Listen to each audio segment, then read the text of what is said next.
You know, the idea for Blue Velvet, though, came about from Bobby Vinton's song. She wore blue velvet. Blue Velvet? Yes.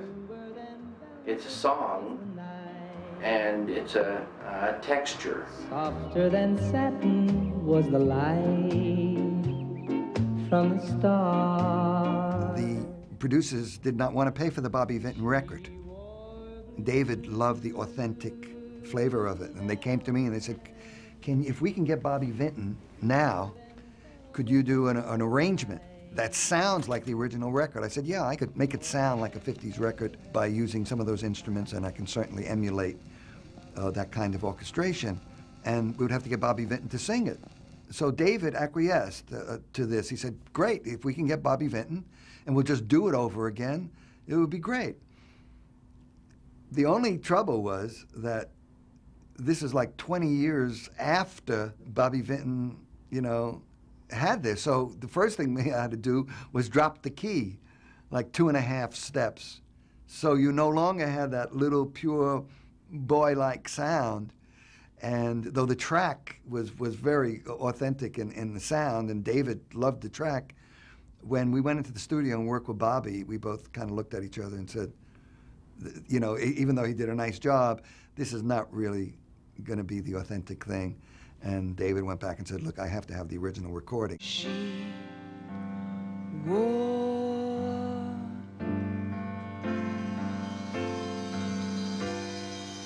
blue velvet. When it was time to pre-record Isabella singing Blue Velvet, and we had the rights to the song, she couldn't do it. She's not a singer. She tried very hard. The piano player couldn't get it in the right key, and the drummer and the guitar player, it just didn't work at all. So I called a friend of mine, Angelo Badalamenti, who's a composer from New Jersey, New York City, that I had worked with in the past. And I said, Angelo, you got to do me a favor. I'm in trouble. Please come to Wilmington for a couple of days and help me with Isabella to do Blue Velvet.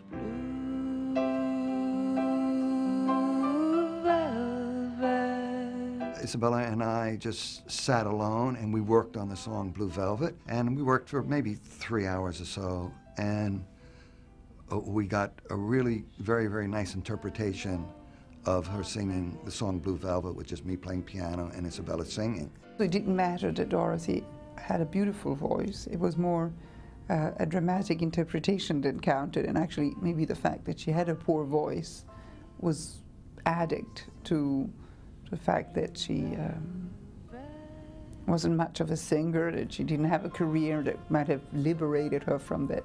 She wore blue velvet.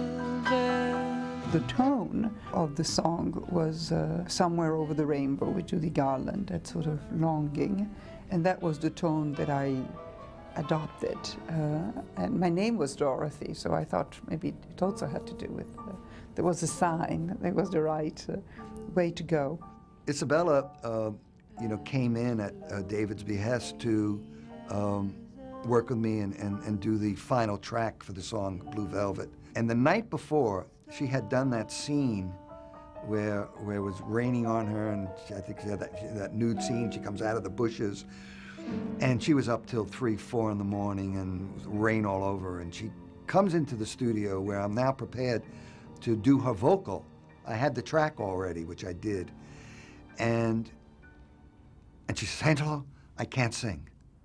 I had a rough night last night. I'm cold, and I have a cold, my sinuses are bad, and all of that.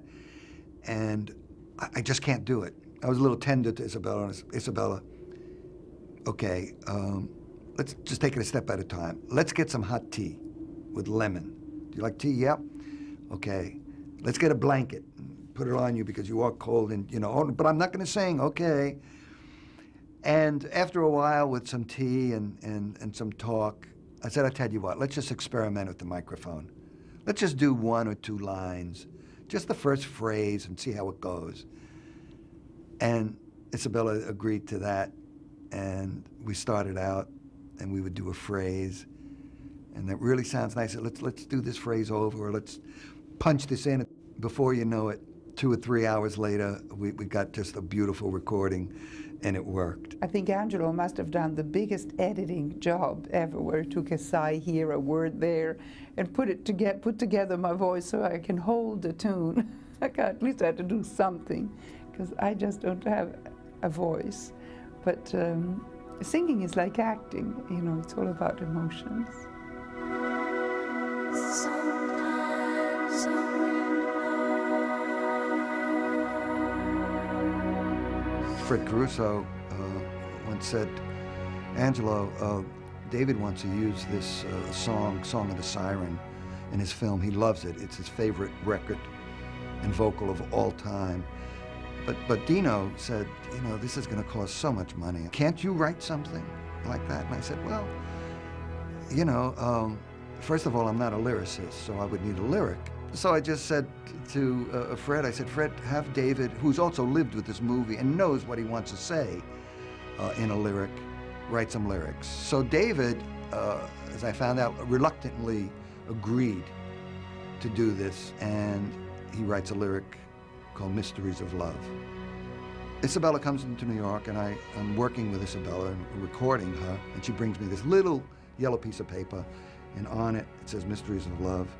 And I'm looking at the lyric, and I'm saying, it's like, you know, sometimes a wind blows, and you and I float in love and kiss forever in a darkness.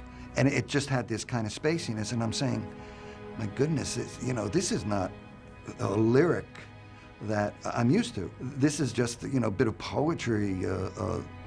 It's not really a song. So I was a bit disappointed, to be perfectly honest with you, in the lyric.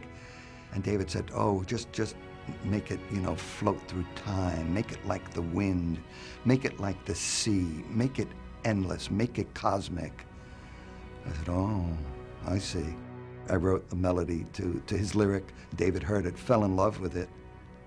And then he said, now we got to get a singer that sings like an angel.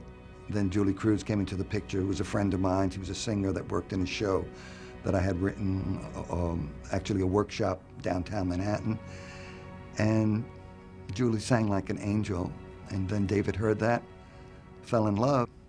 So that was our start of our relationship.